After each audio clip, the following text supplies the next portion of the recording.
હાલો પપ્પા, મારા સાસુ છે ને બહુ કડક સ્વભાવના છે. મને બધી વાતમાં બહુ ટોક ટોક કર્યા કરે છે. હું ગમે એટલું કામ કરું ને તોય મારી કદર નથી કરતા. મારે અહીંયા નથી રહેવું, મને અહીંથી તેડી જાવ. ઈ તારી બધી વાત હાચી બેટા. હું તને 1 મહિના પછી તેડી જાય અને 1 મહિના સુધી તારે છે ને હું કહું ને એમ તારે ત્યાં કરવાનું છે. બોલ કરે? હા પપ્પા, 1 મહિનાની જ વાત છે ને, તો તમે કયો ને એમ હું કરીશ.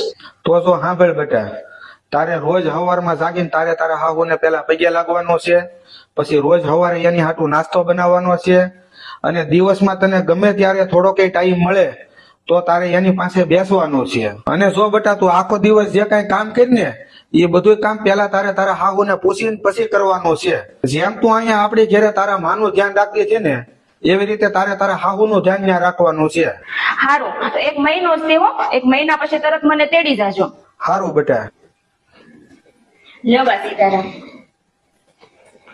લે આજ આને વળી હું છું. નાસ્તો બની ગયો છે, બાને બોલાવી લો ને હારે નાસ્તો કરી લઈ. બા, નાસ્તો બની ગયો છે, હાલો આપણે હારે નાસ્તો કરી લઈ. લે વળી હમણાંથી આને શું થઈ ગયું તે મને નાસ્તો કરવા બોલાવે છે? લાવ બા, શાક હું સુધારી નાખું. ના ના તું રેવા દે. નહીં, લાવો હું સુધારી નાખું, તમે ખાલી મારી હારે બેહો. હા તે લે તું સુધાર. બા, હું મારી હાટુ હાડી લેવા જાઉં છું. તમને કેવો કલર ગમે? તમારી હાટુ કેવી હાડી લાવું? બેટા, મને તો